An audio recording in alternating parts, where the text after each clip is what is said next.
Oremos. Querido Deus, obrigado pelo privilégio de estarmos juntos num momento de meditação na Tua Palavra e de encontrar os irmãos, ainda que apenas com seus nomes expostos numa telinha, mas como é precioso saber que estamos todos juntos no mesmo propósito. Pedimos, Senhor, nos dê a Tua bênção nesta noite. Pedimos, Senhor, aceite essa nossa disposição. Nós não fomos a um lugar específico para adorar ao Senhor coletivamente. Cada um de nós está em algum lugar. Mas nosso propósito é um só, é lembrar do Senhor, é mirar o Senhor, lembrar dos poderosos feitos do Senhor, dos atributos do Senhor. O nosso propósito é um só, é ouvir a Tua voz para a nossa edificação e cantar em nossos corações ou com os nossos lábios os louvores que falam dos poderosos feitos, dos atributos e da nossa própria vida e dos nossos pedidos e anseios também. Recebe tudo isso, ó Pai, como um culto agradável, como um ato pessoal de culto, Senhor Deus, diante do Teu trono, porque nós reconhecemos que o Senhor é o Deus sobre todas as coisas, o Senhor exerce o domínio sobre todas as coisas, e nós reconhecemos esta grandeza. Por isso, ó Pai, invocamos o Teu nome, lembramos, agora trazemos à nossa memória o Teu nome, sem nenhum obstáculo. Nosso pensamento está centralizado tão somente no Senhor. Esta é a oração que fazemos em nome de Jesus, Teu Filho amado, o Senhor de nossa vida. Amém. Eu vou ler então o versículo 13 do capítulo 5 do livro do Apocalipse. Em seguida, você aí na sua casa, cante conosco aqui. Nós vamos cantar juntos este cântico, este hino que está baseado neste trecho da Palavra de Deus e que é muito conhecido de todos. Estou lembrando que eu vou desligar aqui do Instagram o microfone para não ficar minha voz encobrindo demais tudo, não é? Então diz a palavra do Senhor assim, Apocalipse 5:13. Então ouvi que toda criatura que há no céu e sobre a terra, debaixo da terra e sobre o mar, e tudo o que neles há, estava dizendo: aquele que está sentado no trono e ao Cordeiro, seja o louvor e a honra e a glória e o domínio pelos séculos dos séculos. Amém. Vamos cantar, meus irmãos, todos juntos?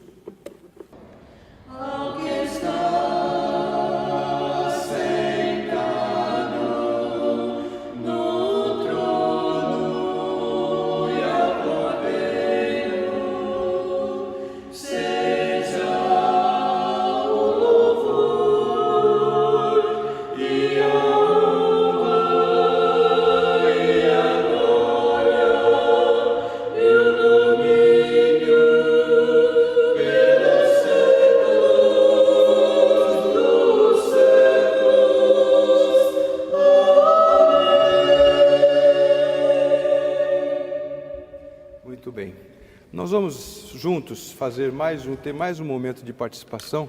Eu quero convidar você, desculpem, para aqueles que não estavam escutando sem microfone, vamos reunir nossas vozes e vamos juntos fazer a oração que Jesus ensinou. Oremos todos.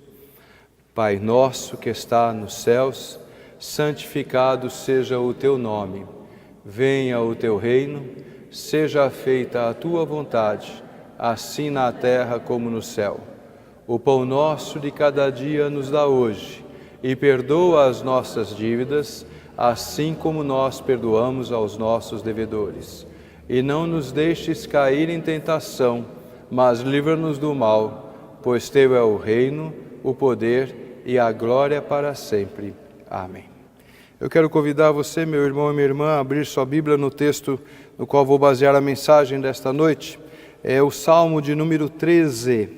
Salmo de número 13. Eu convido você para abrir sua Bíblia para a leitura e meditação que faremos na palavra do Senhor.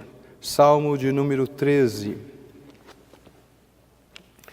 Diz a palavra do Senhor assim: até quando, Senhor, esquecer-te-ás de mim para sempre?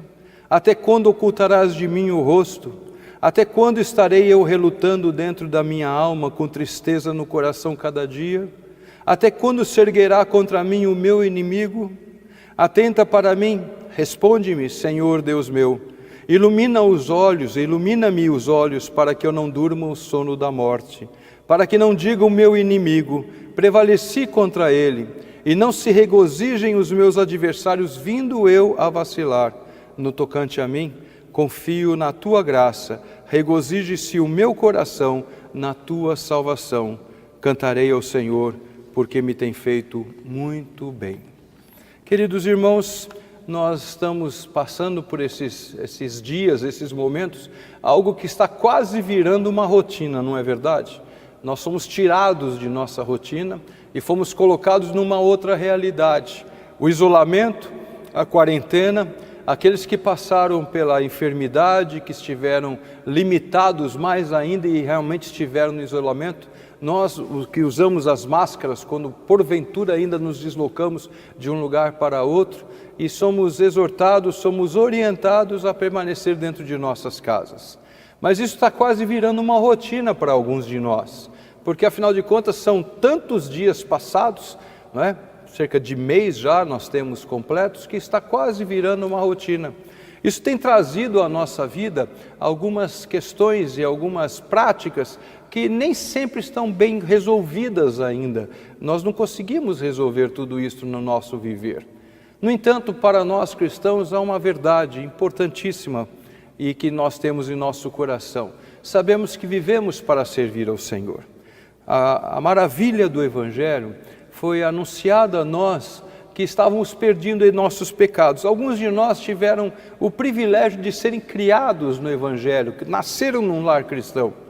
Eu mesmo tenho esse privilégio, eu tive avós crentes, pais crentes, tios crentes, eu tive todo esse abraçar da igreja em minha vida, então não me lembro de um tempo em que eu estive afastado da casa do Senhor. Aliás, literalmente minha primeira casa foi dentro de uma propriedade de igreja, numa congregação de uma determinada igreja, e lá eu morei, e lá meu pai dirigia cultos, porque ele era pastor auxiliar daquela igreja, mãe, dona daquela área. Foi lá minha primeira residência, literalmente minha primeira casa foi a igreja. Isso não me faz melhor do que ninguém, mas eu sei que isso é um privilégio. E nós crescemos dentro do conhecimento da palavra do Senhor. Não era admitido em minha casa, por exemplo, pensar num domingo ficar em casa, não é? Absolutamente.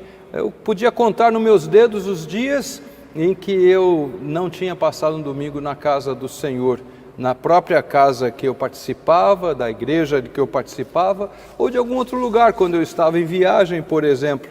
Um domingo sem estar na casa do Senhor era algo muito estranho ao meu coração, como de muitos que estão me escutando, estão me vendo agora, seja no Instagram aqui ou no YouTube ali do outro lado, não é? Mas isso se tornou alguma coisa diferente agora.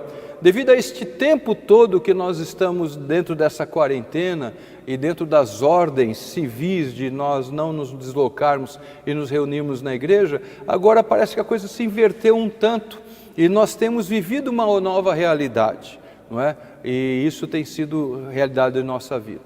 Não que você não possa exercer e viver a sua religiosidade sem ter o privilégio de estar dentro de um lugar como esse. Alguns cristãos em alguns lugares do mundo não podem ter uma casa para adoração. Em alguns lugares é proibido o exercício da religião cristã. Existe isso nos dias de hoje, você sabe muito bem disso. Perseguição e morte, inclusive, de cristãos. Não podem ter um local como este para se reunir. Mas hoje, mesmo nós que temos, não podemos adentrar coletivamente a casa do Senhor, a não ser quando é um grupo pequeno, quando estamos juntos, carregando algum material para poder instalar, como nós fazemos aqui, no caso, aproveitando a construção da Igreja Presbiteriana do Calvário. Nossa rotina tem mudado, mas isso tem trazido a muitos corações um sentimento difícil de ser levado. Eu sei disso porque essas são as nossas conversas, as poucas conversas que nós temos. Eu tenho agradecido a Deus por aquilo que eu vejo na vida dos irmãos e no compartilhar, mas eu sei que os dias não têm sido fáceis. E nós que convertemos ao Senhor, que nos convertemos a Deus e proclamamos e declaramos que o servimos, muitas vezes estamos numa situação que não é confortável para o nosso coração, uma situação que não nos é muito agradável, não é? E o nosso coração começa a vacilar. por diversas coisas. A paciência se torna pequena, não é? Nós tornamos então irritadiços, nós algumas vezes estamos desanimados, nós estamos vivendo a nossa vida numa situação que parece que não é tão agradável, e ainda as dúvidas do que acontecerá no futuro, como serão os dias depois, nós não sabemos absolutamente como serão os dias que virão pela frente, e nem quando virão dias diferentes. Mas então o cristão, dentro do seu coração, ele sente essa necessidade de um socorro especial, porque nós estamos precisando de uma ação especial de Deus na nossa vida. Por isso escolhi este salmo, um salmo de Davi, um salmo que eu aprecio bastante. Conhecemos a história de Davi. Outro dia mesmo estava lendo outro salmo de Davi, falando sobre isso. Nós lembramos que ele também teve o privilégio de nascer num lar que conhecia a palavra de Deus. Ele aprendeu a palavra de Deus, ele aprendeu a ser temente ao Senhor Deus. Esse temor que Davi tinha, pequeno ainda como pastor, nas suas atitudes, nas suas palavras, na sua ação, claro que refletem o que ele aprendeu dentro de sua casa. Não era a época que existiam diversas construções chamadas de igrejas, onde podia ir aprender numa escola dominical com uma professora, um professor dedicado, com material, recursos pedagógicos. Certamente Davi foi instruído na palavra do Senhor, dentro do que as Escrituras falam que os pais deviam fazer e que está lá em Deuteronômio capítulo 6. Davi aprendeu o caminho de Deus a partir de seus pais, seu pai e mãe, eu não tenho dúvida sobre isso. E ele se tornou um menino temente a Deus, um jovem temente a Deus, um moço temente a Deus, um adulto temente a Deus. Mas Davi teve na sua vida momentos diferentes. As Escrituras, inspiradas pelo Senhor, registraram diferentes áreas da vida de Davi. Áreas onde muitas vezes ele era confrontado com inimigos poderosos, inimigos fortes. Houve época em que ele enfrentou grandes guerreiros, grandes líderes militares. Houve outras épocas em que ele tinha um enfrentamento diferente que ia junto com o seu coração em temor a Deus, quando o próprio rei a quem ele servia, e ele servia de coração porque ele sabia que essa era a vontade de Deus, começou a persegui-lo. E Davi teve a oportunidade, não uma vez apenas, de acabar com a vida daquele que o perseguia, que o prejudicava. E no entanto, por temor a Deus, Davi não acabou com a vida daquele rei que o perseguia. Você conhece as histórias, eu não preciso entrar muito nesses detalhes. Mas Davi também teve momentos maravilhosos nos seus atos de culto e de adoração a Deus. A alegria de Davi, quando ele levou a arca para Jerusalém, para colocar no lugar e aonde futuramente seria construído um templo, não é? Ela contrasta com a proibição de Deus para ele não construir o templo, que ele tanto queria construir, porque Deus diz: as suas mãos estão manchadas de sangue, quem vai construir esse templo é seu filho, mas não você. Mas a alegria de Davi era imensa, era uma atitude que a própria esposa dele acabou desprezando-o pela atitude que ele tinha, porque era de um menino. Eu sei que em alguns lugares do Brasil essa palavra não deve ser falada, mas eu vou falar aqui no contexto paulistano. Era um moleque, ele estava agindo como um meninão, pulando e dançando, e a Bíblia diz que a própria esposa dele o desprezou por causa disto. Davi teve altos e baixos, Davi cometeu pecados terríveis. Dentro daquilo que nós entendemos da seriedade das consequências de pecado, Davi cometeu adultério, assassinato, mentira, sofreu dano por causa disso. Seu filho, que recém-nascido, acabou sofrendo dano por causa de seu pecado. Davi foi perseguido por um filho. Que situação terrível esta, e ameaçado de morte pelo seu filho. Ver esse filho morrer se entristece tremendamente pela morte deste filho. Davi passa por muitas situações, e em qualquer momento que seja de sua vida, ele diz assim: até quando, Senhor, esquecer-te-ás de mim para sempre? A Bíblia diz que Davi era um daqueles que a Bíblia cita como amigos de Deus, chegados a Deus, andavam com Deus. Tamanha intimidade que Davi tinha com seu Senhor. Quem não lembra as palavras do salmo maravilhoso que ele escreveu dizendo: o Senhor é o meu pastor, nada me faltará. Palavras doces de alguém que confessava e abria seu coração para dizer de sua fé.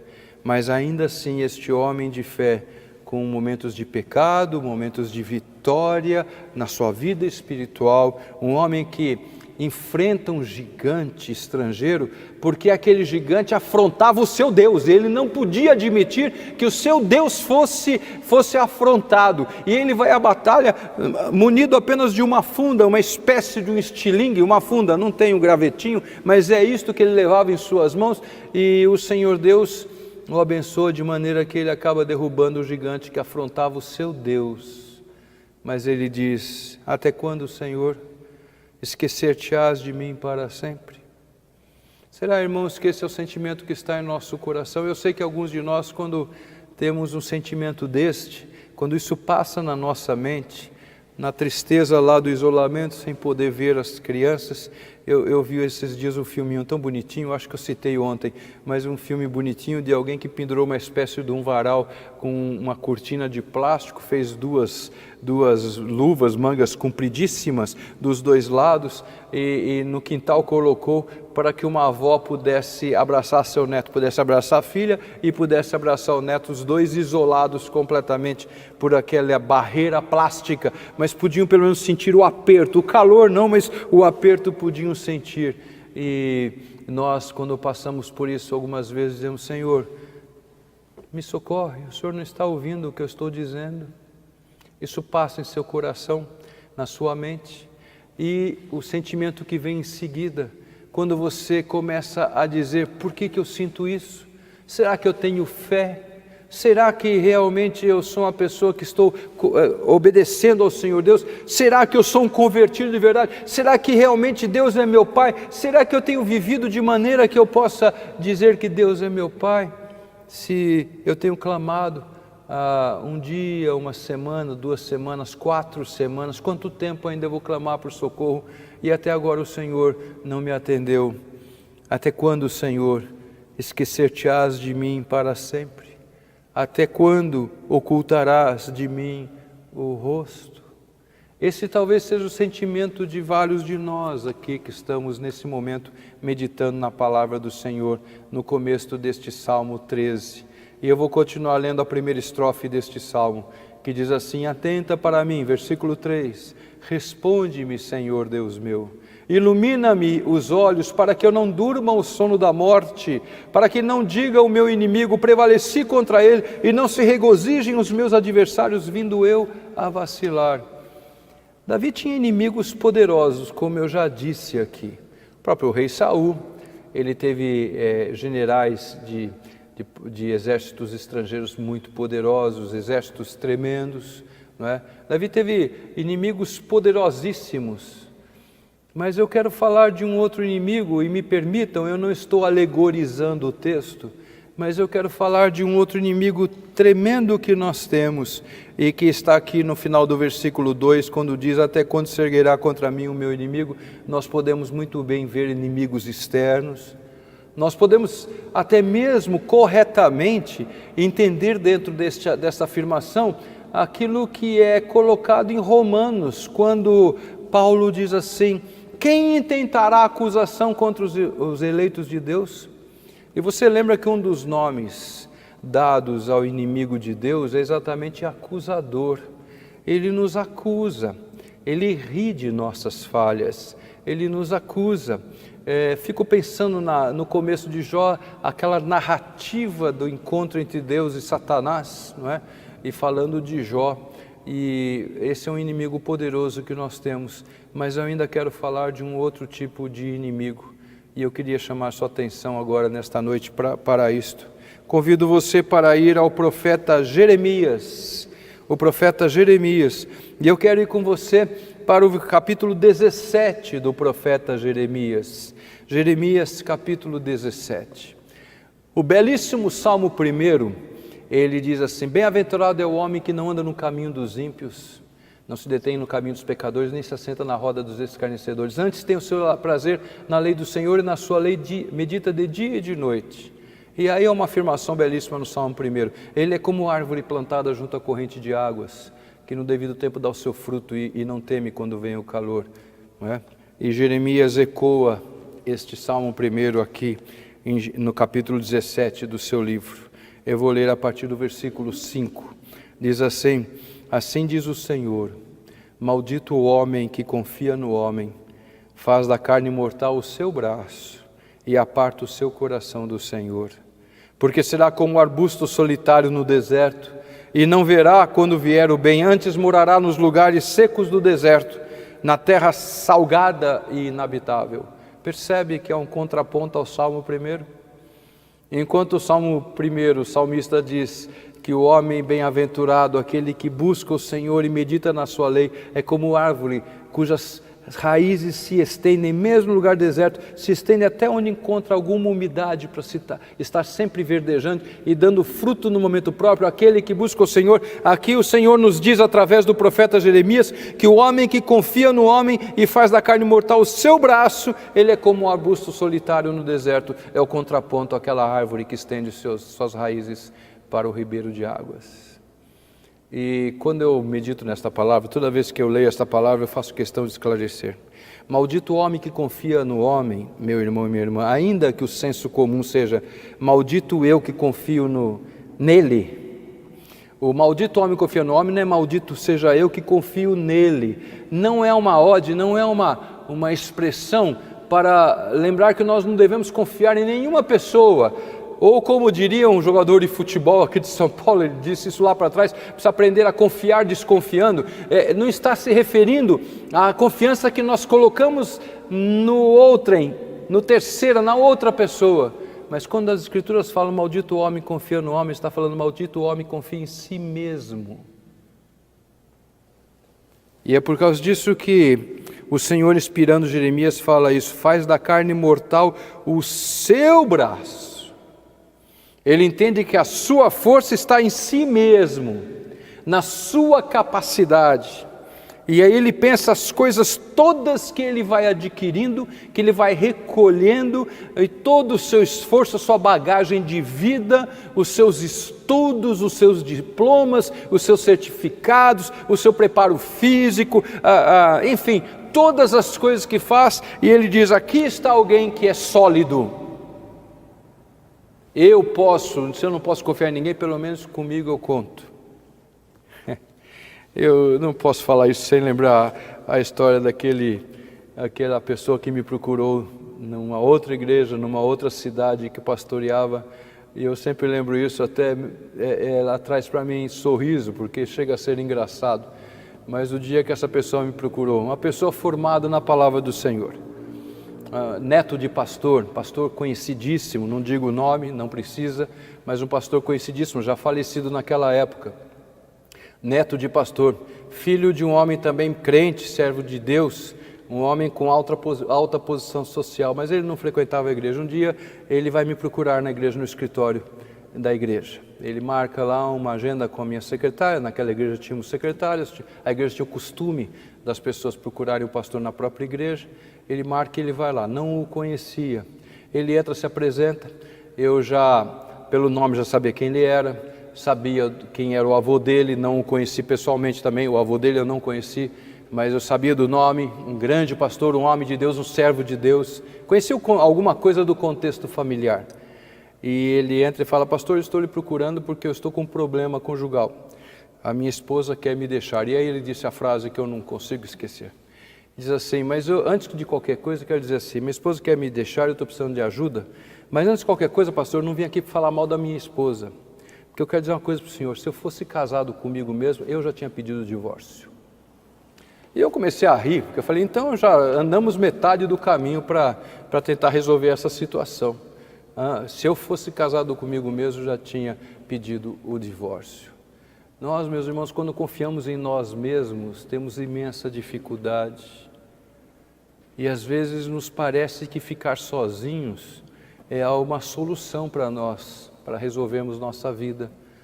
Mas não pode ser, porque quando nós estamos lá, nós encontramos conosco mesmo e nós não podemos fazer da nossa própria carne, o fôlego está no nosso próprio nariz. Hoje não posso mais pôr o dedo no nariz, acabei de pôr, mas não pode, ninguém pode, né? Põe o dedo no nariz assim, fora, né? Claro, e então você aí tem que lavar as mãos, né?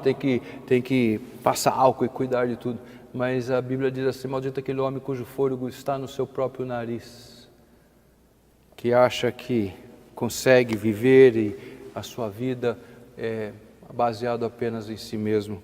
E as Escrituras falam porque esse homem é como o arbusto solitário no deserto. E lá no deserto ele não verá quando vier o bem. Está excluído das bênçãos, não é? E ele vai morar sempre nos lugares secos. Será que nesses dias de pedir socorro, de dizer não aguento mais, nós não somos confrontados conosco mesmo para lembrar que a nossa força não está em nós? Eu não conheço você que está me vendo, todos que estão me vendo, alguns que entraram aqui, eu nem conheço o nome. Algumas pessoas estão convidadas e eu agradeço a Deus por esses nomes que estão aqui, mas alguns eu nem conheço pelo nome. Será que você não tem sentido uma dor maior porque você foi confrontado consigo mesmo e viu que você não consegue resolver todas essas questões? Então, quando Davi diz no Salmo que até quando, Senhor, esquecer-te-ás de mim para sempre, nós lembramos como ele se ensoberbeceu em momentos de sua vida. É interessante como isso se replica na vida do seu filho Salomão depois, cuja soberba fez com que ele se afastasse de Deus, segundo o que as Escrituras dizem para nós. Você está pedindo socorro de Deus, está vendo que você precisa da ajuda de Deus?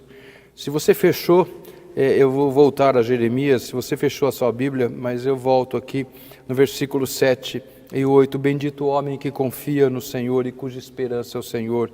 E aí é o espelho do versículo do Salmo 1, porque ele é como árvore plantada junto às águas, que estende as suas raízes para o ribeiro e não receia quando vem o calor, mas a sua folha fica verde, e no ano de sequidão não se perturba, nem deixa de dar o fruto. Porque, continuou o Senhor através de Jeremias, enganoso é o coração mais do que todas as coisas, e desesperadamente corrupto, quem o conhecerá?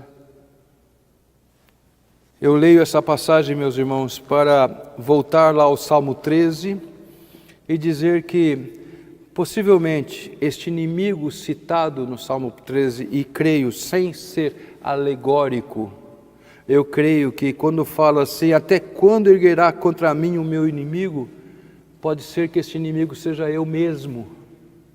Esse inimigo pode ser um vizinho, esse inimigo pode ser um colega de trabalho, esse inimigo pode ser alguém que é superior a mim no meu ambiente de trabalho ou de escola, ou inferior a mim também, por que não?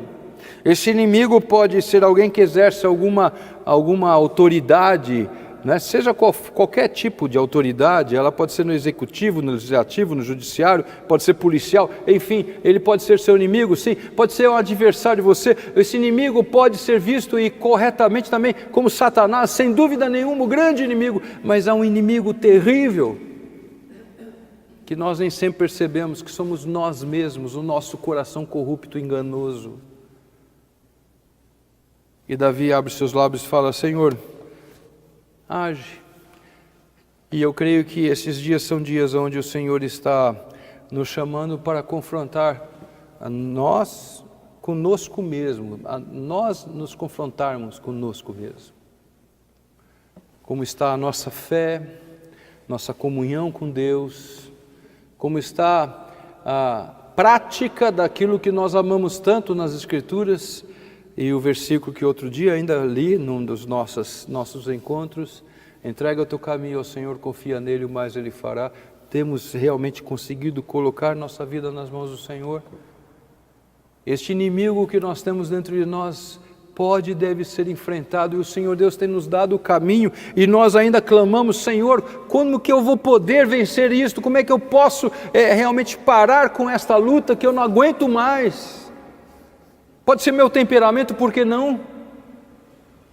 A minha fraqueza espiritual, com certeza. Minha pequena fé, sem dúvida. Minha ignorância na palavra de Deus, com certeza também. Eu preciso conhecer mais para ficar mais firme, para vencer este inimigo. O Senhor Deus, Ele tem nos ajudado e tem nos socorrido. Ele tem nos dado a Sua palavra. Ele tem nos dado pessoas que nos exortam, nos ensina o caminho que nós devemos seguir. Se você assistiu a transmissão da aula de escola dominical de hoje de manhã e que está lá no YouTube da igreja, você pode entrar lá e pode ver a aula. Eu estava fazendo um apanhado geral sobre a carta aos Hebreus e eu estava dizendo que aquela carta é uma carta exortativa, como está lá no encerramento, como o autor humano coloca lá. Esta é uma presente exortação e eu peço que vocês escutem. E a exortação constante na carta aos Hebreus é: fiquem firmes na fé, naquilo que vocês creem. E nós precisamos renovar nossas forças nisso, porque as Escrituras dizem, Isaías diz de uma maneira tão maravilhosa, Ele renova nossas forças como a da águia. Ele renova nosso vigor, ainda que nós estejamos vivendo uma vida de fraqueza e exauridos, sem força alguma, e Ele renova a nossa força, mas nós precisamos olhar para o Senhor e lembrar das coisas maravilhosas. E o final deste Salmo 13, a última estrofe deste Salmo 13, versículos 5 e 6, segundo a indicação dessa tradução, é a última estrofe, diz assim: no tocante a mim, confio na Tua graça.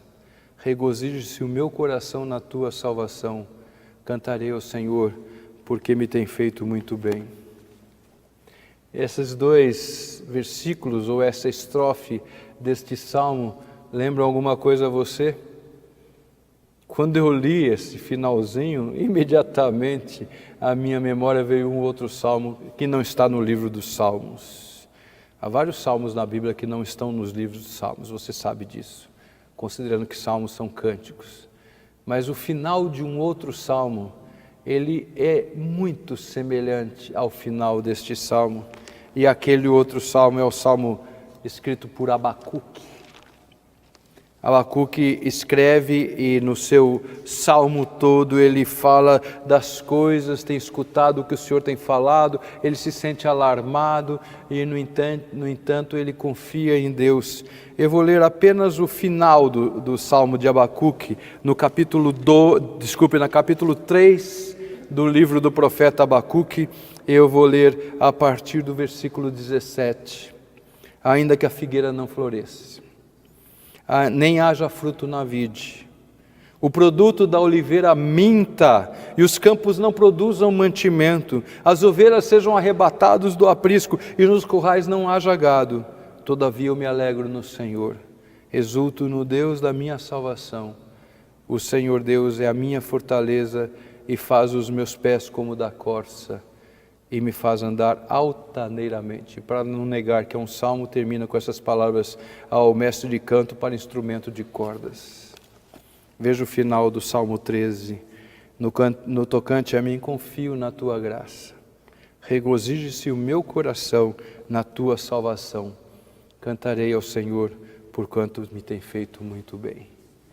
Eu gosto deste salmo. Ele tem uma estrutura de um outro belíssimo salmo mais atrás, depois uma outra hora eu cito, mas onde ele começa com um coração esgotado. Abre o seu coração diante do Senhor Deus, esgotado. Estou cansado, Senhor, me socorra. Mas ele termina num momento de exaltação dizendo: Deus é bom. Deus é bom. Deus é maravilhoso. Como é delicioso nós reconhecermos que Deus nos ajuda contra nossos inimigos, externos ou internos. Quando Deus nos dá força na Sua palavra para falar de Sua providência, do Seu cuidado e do Seu plano para nós. Como o Senhor tem nos sustentado em nossa caminhada, porque dependemos tão somente dEle. E agora que parece que todas as nossas armaduras e estruturas estão sendo desfeitas e mudadas, e nós temos preocupações se aquele planejamento, aquele dinheiro juntado, aquela construção, aquele serviço que eu consegui, o trabalho que eu tenho, será que isso tudo está garantido? Vai ser suficiente? O Senhor vai tirando as coisas e vai dizendo assim: veja como eu tenho cuidado do Senhor. Dizem que George Miller, o grande crente de 2 séculos atrás, quase isso, não são 2 séculos atrás completamente, mas é praticamente isso, que mantinha uma creche para cuidado de crianças. Ele pedia sempre ajuda para tantas pessoas e um dia ele falou que ele não queria ficar pedindo o tempo inteiro, porque ele tinha que confiar naquilo que Deus fazia a ele. Eu não sei bem se eu usaria esse método de George Miller, sabem? Mesmo sabendo que ele fez e funcionou. Eu creio que no coração dele estava algo especial. Mas ele narrava as coisas grandes que Deus fazia a cada momento. A cada momento. Aquilo era pão nosso de cada dia mesmo. Não tinha o pão nem daqui a 1 hora, era agora. E era o que Deus dava. Deus tem cuidado de nós, meu irmão, minha irmã. Tem nos dado muitos privilégios. Louve a Deus pela existência dEle, pela misericórdia dEle, pelo chamado que Ele dirigiu a você para ser da família dEle, porque você se converteu, porque você encontrou uma família maravilhosa entre seus irmãos e você tem curtido essa presença. Agora, mesmo sem a presença dos irmãos, você continua escutando, vendo os irmãos participando, coisas melhores para nós, e nós estamos vendo como Deus tem realmente feito coisas maravilhosas no nosso viver. Louve ao Senhor Deus, confie nele e cante ao Senhor, porque Ele tem feito muito bem. Deus tem feito muito bem. Vamos orar? Querido Deus, nós agradecemos pela misericórdia do Senhor, agradecemos pelo Teu imenso amor e pedimos, ó Pai, que o Senhor continue sustentando nossa vida, ajudando-nos na nossa caminhada para fazermos aquilo que agrada ao Senhor.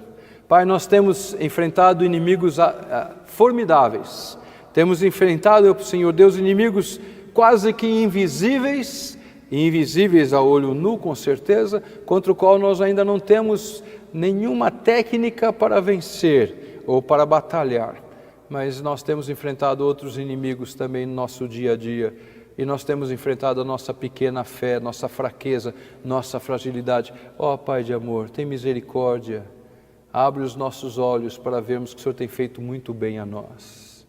Obrigado pela liberdade com que temos a Tua palavra em nossas mãos, pela liberdade e o livre acesso que temos ao Senhor através de nossas orações. Obrigado pelos nossos irmãos queridos, ó Pai. Ajuda-nos a ter sempre um louvor em nossos lábios, porque um dia passado sem louvor não é um dia que vale a pena. Um dia sem gratidão e sem prestar louvores ao Teu nome e agradecer ao Senhor de verdade, louvando pelas grandes coisas que Tens feito, ó Pai, não é um dia que vale a pena ser lembrado, embora seja lembrado sempre. Ajuda-nos a ter uma vida mais feliz e produtiva nas Tuas mãos. Conduza-nos, guarda-nos, abençoa o nosso dia a dia, dá-nos inteligência para compreender o Teu ensino e aquilo que o Senhor quer de nós, dá-nos inteligência para agir de acordo com a Tua vontade.